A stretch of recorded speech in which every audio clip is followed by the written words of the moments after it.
Okay, what's up mga ka-rides? Welcome back to the channel. Sa video tutorial natin ngayon ay syempre ang periodic maintenance ng NMAX na to, NMAX B2 na meron ng 25,000 kilometers na natakbo. Okay? So yung mga piyesa na yan lahat ang ilalagay natin. Okay? So start na natin yan in 3, 2, 1. Psh!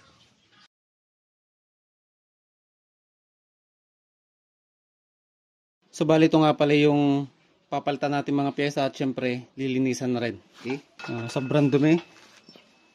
At yung bell natin. Yan. Testingin natin mamaya. So after 25,000 kailangan ng palitan to. Slide piece natin. Okay, itong slide piece natin, no. Lagay natin. Oh. Pakita ko mamaya yung diferensya nito. Nalalaglag na. Tapos ito yung air filter natin, no. Ayan, talagang dumihin na rin. Okay, testing, oh. Ganyan yan. Talagang grasa at saka mga alikabok, lahat-lahat na nagsama na rito. Try natin to. Okay. Extreme 1, ganito ang performance niya. Ayan, o. Yung side na yon tanggal na kagad.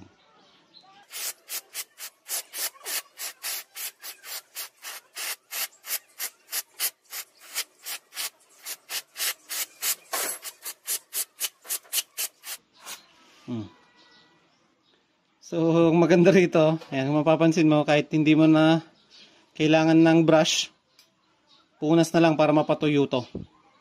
Di ba? Okay. Ito yung after. Ganito siya before. Di ba? So yan mga ka-rides, bali nalinisan na natin. Tapos ito yung mga resulta ng ginawa natin. Okay? So dito sa cover, ayan, kung mapapansin nyo, di ba? Malinis. Sa mga pyesa natin, ayan, di ba? Ang linis na niyan. So ito mga ka-rides, higpitan na natin tong pinaka clutch lining natin. Okay? So ang tamang higpit dyan ay 55 Newton meter. Lock natin itong knob. Okay?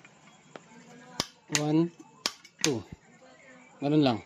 So ito, lagay na natin yung ating bola at saka slider piece. Dito, ayan, walang baliktad to. Parehas lang yan. Hindi compared sa Honda, ayan, may baliktaran na yan. So ito, parehas lang yung surface nito. Ayan. Tapos ito. 13 grams yung stock na bola ng NMAX B2. Okay?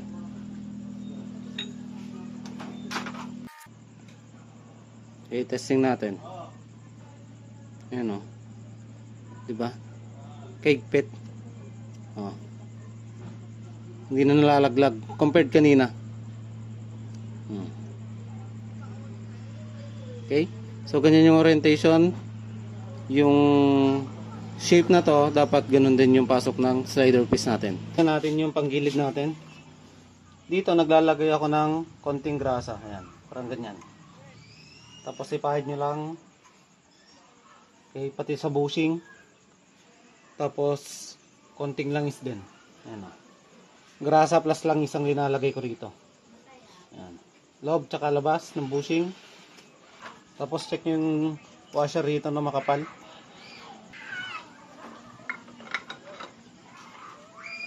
Ayan. Okay. Pigayin nyo lang. Lagay nyo yung belt. Tapos, yan, tignan nyo yung arrow.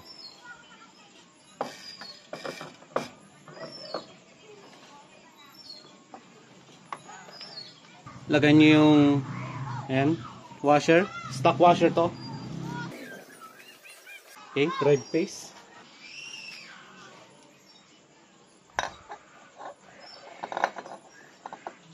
Ayan, dapat mapapansin nyo, may nakalabas na spline dito.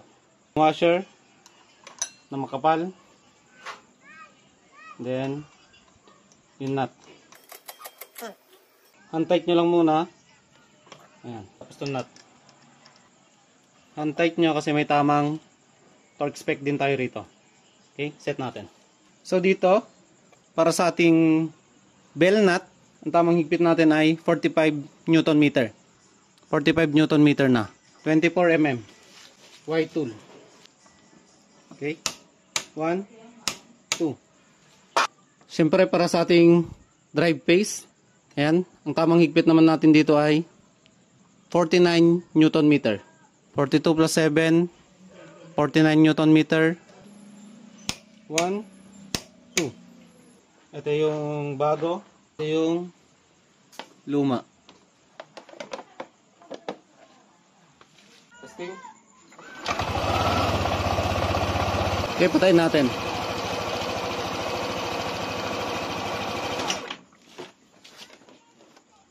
So mapapansin nyo, hindi naman ganun kalakas yung pagpag niya pero meron.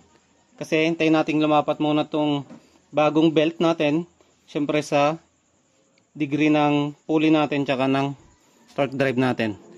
So overall, goods naman yung naging CVT maintenance natin after 25,000 kilometers. So yan, bali siset na rin natin ang tamang higpit sa ating crankcase cover.